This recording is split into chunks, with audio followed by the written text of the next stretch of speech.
Let's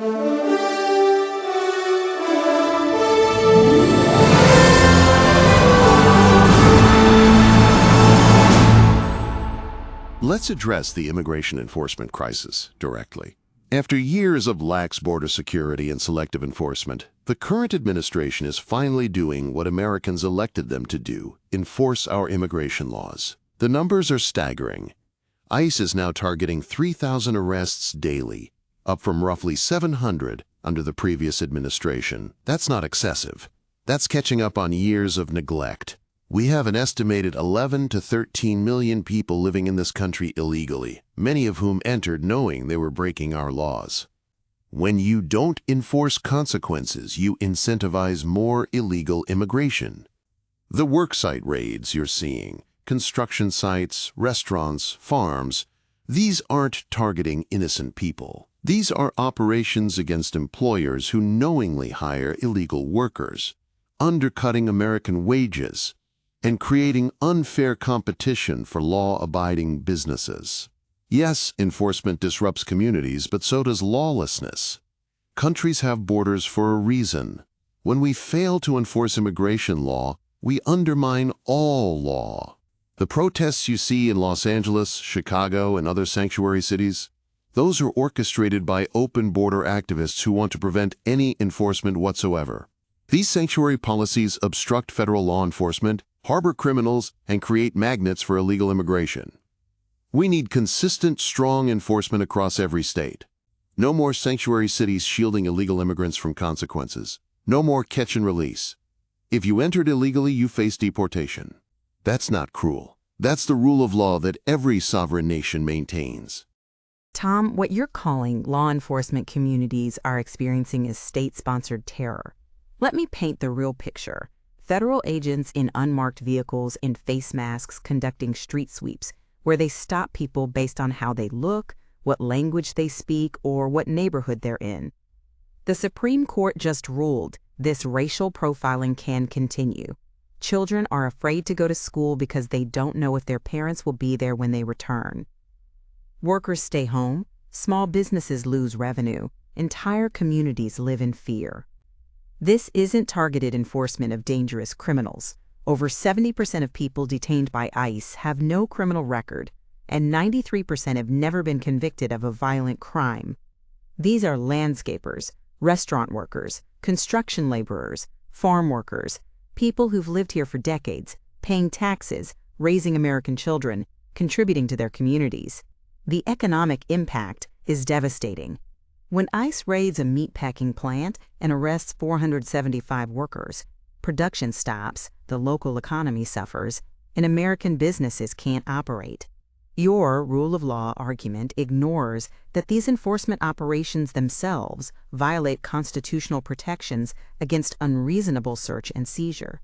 Federal judges have found ICE engaging in illegal racial profiling. The $170 billion Congress just allocated for immigration enforcement, the largest in U.S. history, is being used to rip apart families and destabilize communities, not to make America safer. Lily, I hear your concern about indiscriminate enforcement, and you're right to call that out. Racial profiling is wrong and unconstitutional. Federal agents stopping people solely based on appearance violates the Fourth Amendment, period. But let's separate legitimate concerns from open border advocacy. Here's where I think we can find common ground. Enforcement should be targeted and intelligence-driven, not random street sweeps. ICE should focus resources on individuals who pose genuine public safety threats, those with violent criminal records, gang affiliations, or outstanding warrants. A farm worker who's been here 15 years with no criminal record and U.S.-born children shouldn't be the priority when we have limited enforcement resources. Let's create a tier system. Tier 1, immediate priority for deportation, includes anyone convicted of violent crimes, sexual offenses, or serious drug trafficking. No sanctuary city can shield these individuals. Tier 2, those with significant criminal records or repeated immigration violations get enforcement priority. Tier 3, individuals with no criminal history, long-term residence, family ties, and community integration. These cases get deferred action status pending comprehensive reform. This targets genuine threats while recognizing that we're not going to, and shouldn't, deport 12 million people. And yes, the workplace raids need reform. Instead of raiding sites and arresting workers, implement E-Verify universally and hold employers accountable. Make it impossible to hire illegal workers through technology verification at the point of employment. Punish employers who knowingly violate the law with massive fines and potential criminal charges. This addresses the demand side while treating workers humanely. Tom, your tiered priority system is a significant step towards sanity.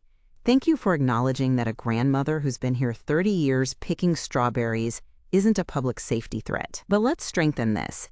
Everyone, regardless of immigration status, deserves due process before deportation.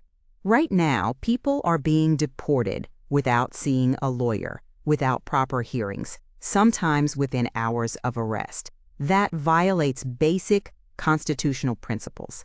Immigration courts have a backlog of over 3 million cases because Congress has capped judges at 800 despite record need. We need to surge immigration judges, guarantee access to legal counsel, and ensure fair hearings before anyone is deported. Your E-Verify focus is exactly right. Go after exploitative employers, not desperate workers. Employers who knowingly hire undocumented workers should face penalties that actually deter: $50,000 per violation minimum, criminal prosecution for serial violators, and loss of business licenses. These employers undercut law-abiding businesses and exploit vulnerable workers, paying below minimum wage with no benefits. But here's what's missing. We need to acknowledge that millions of undocumented immigrants do essential work Americans depend on. Agriculture, meatpacking, construction, hospitality, elder care. These industries would collapse without immigrant labor. The solution isn't mass deportation. It's creating legal pathways for people who've been here long-term and passed background checks. Earned legalization for those who've been here over 10 years, are employed, pay taxes, have no serious criminal record, and learn English. They pay fines, back taxes, and get right with the law. This is practical, not amnesty. Lily, you're making the economic argument that many Republicans quietly acknowledge. Yes, certain industries rely heavily on immigrant labor, including undocumented workers. Agriculture especially would face catastrophic labor shortages without immigrant workers. I'm willing to address that reality, but not through amnesty. Here's my framework. First, genuine border security must come first. Finish the border barriers in high-traffic areas, implement technology surveillance in remote areas, add Border Patrol personnel, and close asylum loopholes that allow entry based on coached claims. Once the border is actually controlled, measurable reduction in illegal crossings for 12 to 18 months. Then we discuss legalization. For those already here, I could support a temporary work visa program for long-term residents with clean records. They register, undergo background checks, pay fines for illegal entry, and receive temporary work authorization, not citizenship track, but legal work status. This removes deportation fear while not rewarding lawbreaking with citizenship. Their U.S.-born children are already citizens, so families stay together. For future flows, robust guest worker programs for agriculture and seasonal industries with market-based visa numbers. When employers can legally hire workers they need, the incentive for illegal immigration drops dramatically. Combine this with mandatory E-Verify, serious employer penalties, and ending birthright citizenship for children of illegal immigrants. This removes the incentive structure that perpetuates illegal immigration. This is enforcement plus practical reform, not amnesty or open borders. Tom, we've tried your border security first approach for 40 years. It doesn't work. We've built walls, doubled border patrol, increased technology. Illegal crossings still occur because the root causes remain unaddressed. Migrants come because there are jobs, because they're fleeing violence, because family reunification takes decades through legal channels. Conditioning reform on border security first is a poison pill designed to prevent reform entirely, and you know it. Here's the truth. Comprehensive reform addresses everything simultaneously. Yes, Border security measures where they make sense. Yes. Workplace verification and employer accountability. Yes. Expanding legal immigration channels and guest worker programs. But also, yes, to earned legalization for long-term residents. You can't separate these. They work together, or not at all. On birthright citizenship, the 14th Amendment guarantees citizenship to anyone born on U.S. soil, period. Trying to end that requires a constitutional amendment, which is a non-starter, and fundamentally undermines American values. Children born here are Americans regardless of their parents' status. Let me add what you're missing. Integration programs. For immigrants who earn legal status, provide English classes, civics education, job training, and pathways to citizenship after paying taxes and staying clean for 5 years. This isn't charity. It's smart policy that creates productive citizens and economic contributors. The citizenship ceremony you just saw? That's what we should be expanding, not restricting. Legal immigration strengthens America. We need more of it, not less, with faster processing and realistic quotas. Let's address the public safety argument with facts. While the majority of undocumented immigrants may not be violent criminals, the subset that is violent poses a serious threat. When sanctuary cities release criminal aliens instead of cooperating with ICE detainers, they're gambling with public safety. There have been numerous high-profile cases, murders, sexual assaults, DUIs, committed by individuals who were previously arrested and released by local authorities rather than being turned over to ICE. One preventable crime is too many. Federal immigration law requires cooperation, but sanctuary jurisdictions actively obstruct it. Here's what needs to happen. Mandatory cooperation between local law enforcement and ICE. When someone is arrested and fingerprinted, that information goes to federal databases. If they're here illegally, especially with criminal history, ICE issues a detainer. Local authorities must honor it, hold the individual 48 hours for ICE pickup. This isn't racial profiling. It's processing people already in custody for criminal activity. Second, criminal aliens should face mandatory deportation upon conviction, with no judicial discretion for serious crimes. Violent felonies, sexual offenses, major drug trafficking. These individuals get deported immediately after serving sentences, with lifetime re-entry bars. Countries that refuse to take back their criminal nationals face visa restrictions and aid cuts. This isn't about targeting immigrants. It's about removing threats to public safety regardless of immigration status. Tom, I'm not going to minimize that tragedy or any crime victim suffering, but let's be clear about what the data actually shows.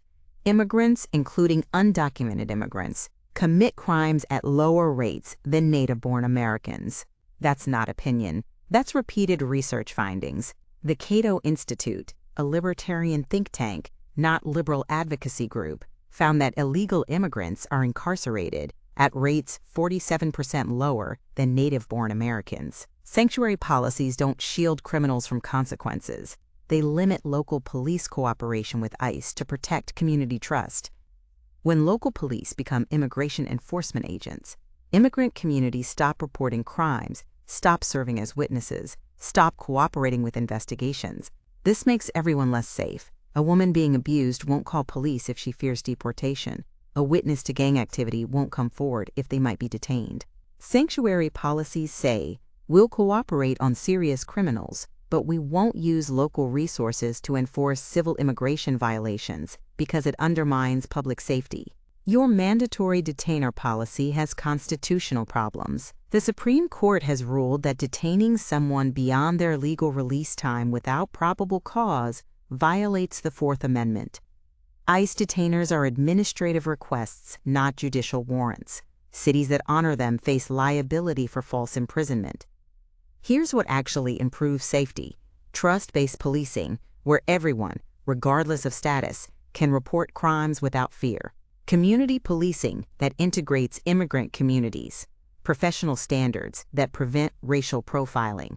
And yes, cooperation on genuinely dangerous individuals with criminal warrants, but based on judicial process, not administrative requests. Lily, your point about community trust is well taken, and I appreciate the data you've shared about crime rates. That's worth acknowledging. But sanctuary policies have gone beyond protecting community trust to actively obstructing federal law enforcement. There's a difference between a police officer not asking about immigration status during a traffic stop versus a city refusing to notify ICE when they're releasing a criminal alien who's been convicted of assault. Here's a middle ground. Local police don't conduct immigration enforcement during routine community interactions. That preserves trust for reporting crimes and cooperating with investigations. Your community policing example shows this working properly. But when someone is arrested, booked, and fingerprinted for a crime, that information should be shared with federal databases. If they're here illegally with outstanding deportation orders or serious criminal history, ICE can seek a judicial warrant based on probable cause. That addresses your Fourth Amendment concern while enabling cooperation on genuine threats. Sanctuary jurisdictions must honor judicial warrants, no exceptions. Cities can maintain sanctuary policies for community policing while still cooperating on court-ordered detainers. This balances community trust with federal law enforcement. And let's add transparency. Publish data on ICE cooperation requests, how many honored, how many refused, outcomes of those decisions. This allows communities to hold both local governments and ICE accountable. Tom, requiring judicial warrants based on probable cause is constitutional and workable. That's significant common ground. But we need more safeguards because the enforcement we're seeing includes widespread civil rights violations. Your 3 plaintiffs who were wrongfully detained despite legal status? That's happening daily because ICE agents are conducting operations based on racial profiling and hunches rather than individualized suspicion. Here's what's needed beyond judicial warrants: mandatory training on Fourth Amendment rights and prohibition of racial profiling. Agents cannot stop or detain someone based on appearance, accent, or neighborhood. Independent oversight through Inspector General reviews of enforcement operations. Immediate consequence for constitutional violations. Agents who violate rights face suspension and retraining. Departments with patterns of violations lose funding. Accessible complaint mechanisms where anyone wrongfully detained can report violations and receive compensation. This isn't about preventing enforcement. It's about ensuring it's constitutional. And critically, probable cause for deportation warrants requires more than just suspected of being undocumented. There must be specific articulable facts, outstanding deportation order, specific criminal charge, concrete evidence. This prevents fishing expeditions and protects legal residents and citizens from harassment. The labor shortage argument is legitimate and needs addressing without resorting to illegal labor. That farmer represents thousands of agricultural operators who genuinely can't find American workers willing to do difficult seasonal work. The current H-2A guest worker program is bureaucratic, expensive, and slow. Applying takes months, costs thousands, and offers no guarantee of approval. Let's fix it. Expand H-2A dramatically with simplified application, lower costs, and faster processing. Make it truly market-based. When employers can demonstrate they can't fill positions with American workers at prevailing wages, they get guest worker authorizations quickly. Workers receive temporary visas tied to employment, fair wages matching or exceeding what Americans would earn, housing and labor protections. They can work seasonally, return home during off-seasons, and come back next year. This provides the labor, agriculture, and other seasonal industries need while maintaining border control and legal immigration channels. For non-seasonal industries, meatpacking, construction, hospitality, create similar programs with appropriate protections and wage requirements. The key is employer accountability. Any employer in these programs caught mistreating workers or violating wage laws gets permanently barred from the program. This incentivizes ethical treatment, and crucially, these guest worker positions are advertised to American workers first at competitive wages. Only when positions remain unfilled can employers hire through the program. This protects American workers while acknowledging economic reality. Tom, your expanded guest worker program addresses a real need, but we need to discuss the millions already embedded in the American workforce. That HR director situation is repeated across industries: construction, hospitality, food processing, landscaping, elder care. These aren't employers deliberately breaking laws. They're trying to maintain operations while immigration policy creates impossible choices. Here's the comprehensive solution. Universal E-Verify becomes mandatory within 18 months for all employers. But during that transition period, current undocumented workers can register, undergo background checks, and receive temporary work authorization if they've been here over 5 years, are employed, have no serious criminal record, and pay a registration fee. This removes them from deportation priority and makes them legal workers. Employers transition to fully verified workforce without losing operations. After 5 years of continuous employment, paying taxes, and clean record, workers can apply for permanent residence. This is earned legalization tied to work and contribution, not automatic citizenship. For employers who knowingly hire undocumented workers after E-Verify becomes mandatory, serious penalties including fines starting at $50,000 per violation, criminal charges for repeat offenders, and loss of business licenses. This creates real deterrence while giving employers and workers time to transition legally. Lily, your transitional earned legalization for long-time workers is something I can work with, that acknowledges reality while maintaining that consequences exist for illegal entry through registration fees and waiting periods. And your employer penalty structure after E-Verify becomes mandatory addresses the demand side effectively. But let's be clear, this can't be automatic or become a magnet for more illegal immigration. Here's what I'd add to your framework. Registration requires background checks, biometric data collection, and payment of back taxes. Anyone with serious criminal history is ineligible and faces deportation priority. Work authorization is temporary and conditional, requires continuous employment, annual renewal, and clean record. Miss a renewal, commit a crime, or stop working without good reason, and status is revoked. After the 5-year period you mentioned, workers can apply for permanent residence but must demonstrate English proficiency, civics knowledge, and continued employment or support. They go to the back of the line behind those who immigrated legally. This isn't amnesty. It's a lengthy probationary period with high standards. And this only works if we simultaneously end birthright citizenship for children of undocumented immigrants going forward. Otherwise, we're incentivizing more illegal immigration by guaranteeing future generations citizenship.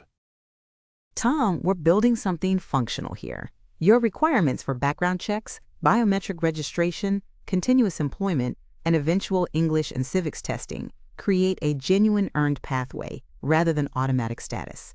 I can accept that structure. But ending birthright citizenship is a non-starter. The 14th Amendment is crystal clear, and changing it requires a constitutional amendment that will never pass. More importantly, it's fundamentally un-American. A child born on American soil is American, period. Trying to create a permanent underclass of stateless children born here violates our foundational principles. Instead of fighting the Constitution, let's invest in integration programs that make earned legalization successful. Comprehensive English language classes offered free or low cost in evenings and weekends so working adults can attend.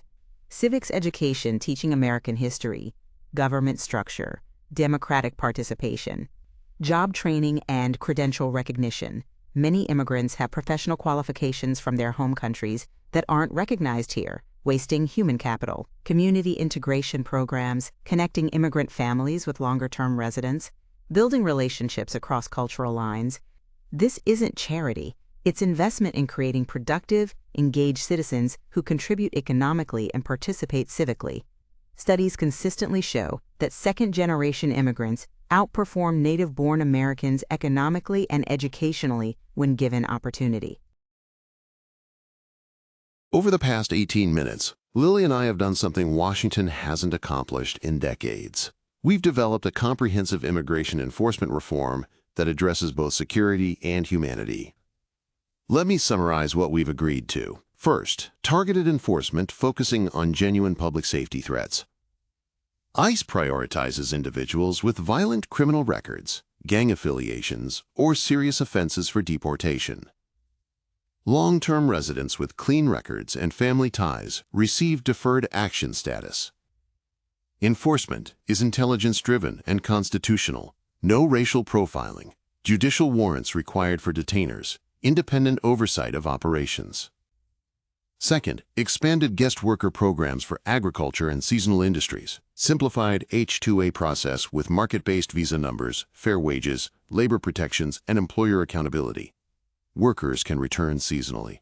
Employers must advertise to American workers first at competitive wages. Third, mandatory E-Verify implemented universally within 18 months. Employers using the system get safe harbor from prosecution for past hires. After implementation, serious penalties for knowingly hiring undocumented workers, $50,000 minimum fines, criminal charges for repeat violators, loss of business licenses. Fourth, earned legalization for undocumented workers here over 5 years. They register, undergo background checks, pay fees and back taxes, receive temporary work authorization. After 5 years of continuous employment and clean record, can apply for permanent residence requiring English proficiency and civics knowledge. Fifth, sanctuary policy reform. Local police maintain community trust by not conducting immigration enforcement during routine interactions, but must honor judicial immigration warrants based on probable cause. Cities publish cooperation data for transparency. Sixth, due process protections. Surge in immigration judges to reduce backlog. Access to legal counsel, fair hearings before deportation, constitutional protections against unreasonable search and seizure. And I'll outline why this comprehensive plan transforms immigration enforcement from a crisis into a functional system that serves American interests and American values. First, the security benefits are real and substantial. By focusing enforcement resources on genuine threats rather than farm workers and restaurant staff, we make communities safer. Judicial oversight prevents constitutional violations. Independent accountability ensures enforcement is lawful. Sanctuary policy reform maintains community trust in police while enabling cooperation on actual criminals.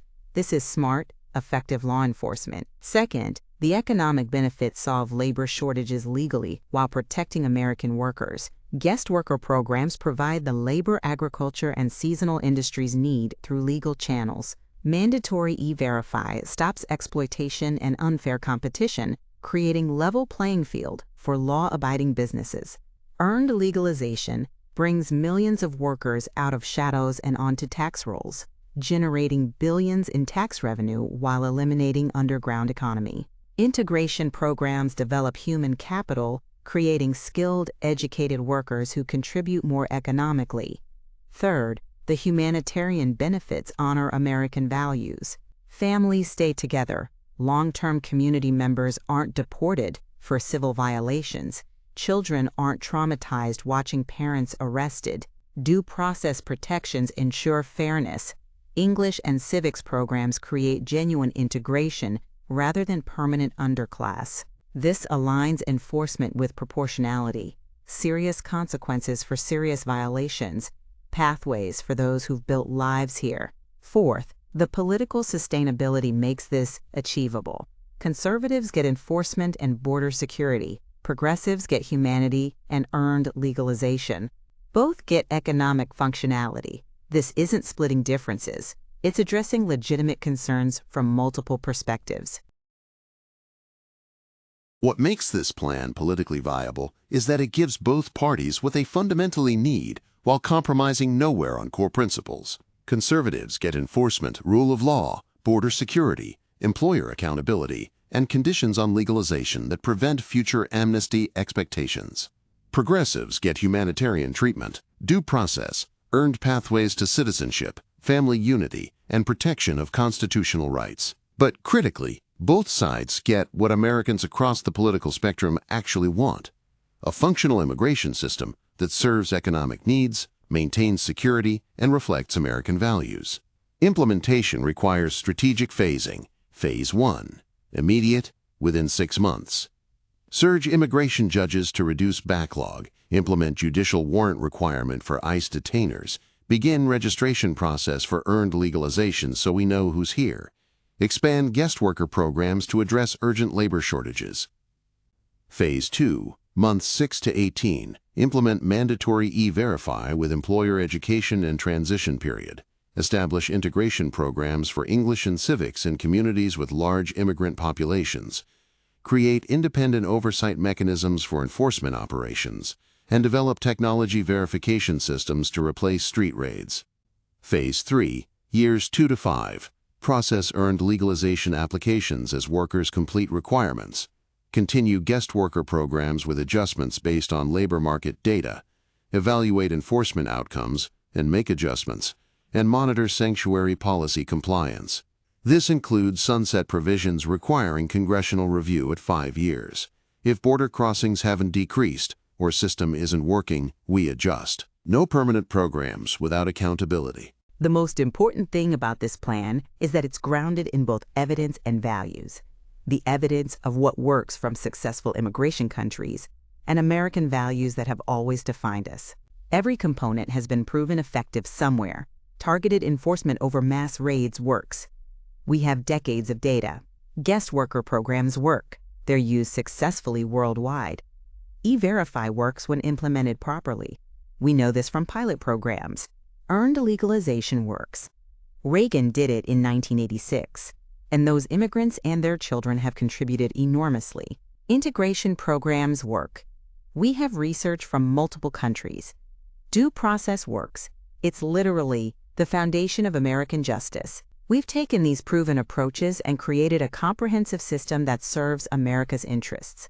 Economic growth through legal labor channels, enhanced security through smarter enforcement, fiscal benefits through expanded tax base, humanitarian values through earned pathways, and constitutional integrity through due process protections. And here's what gives me hope.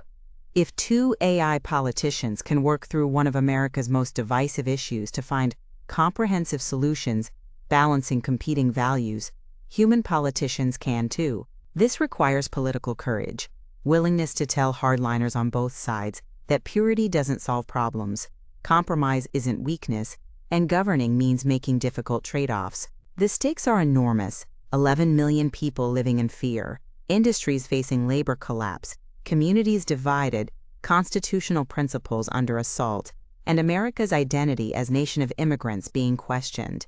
This plan addresses all of it, not perfectly but functionally, humanely, and in ways that strengthen rather than weaken America. Every person in this country, regardless of how they got here, has human dignity. This plan respects that, while maintaining rule of law. It's achievable, it's constitutional, it's economically sound, and most importantly, it's American. Americans across the political spectrum want the same fundamental things: safe communities, economic opportunity, respect for law, and recognition of human dignity. Those aren't contradictory when policy is thoughtful rather than ideological. This conversation has demonstrated that the immigration divide isn't as unbridgeable as cable news makes it seem. We can have enforcement and humanity, security and opportunity, rule of law and compassion. These aren't opposites. They're complementary when we focus on solving problems rather than winning political points. To every American watching, whether you're native-born or immigrant, conservative or progressive, business owner or worker, this plan is achievable. It requires sustained political will, complex implementation, and willingness to hold both enforcement and integration accountable. But if an AI Republican and an AI Democrat can forge comprehensive reform balancing competing values, human leaders can find the courage to do the same. America has always been strengthened by immigration when it's legal, orderly, and integrated. This plan creates that system, one that serves economic needs through legal channels, enhances security through smart enforcement, respects human dignity through earned pathways, and maintains constitutional principles through due process. Our children, all our children, regardless of background, deserve an America that solved this crisis rather than perpetuated it for political advantage. This plan provides the roadmap. The solutions exist. We just need leaders with the courage to implement them. Thank you for watching, and thank you for caring enough about America's future to engage with these difficult issues seriously. Let's build an immigration system worthy of American values.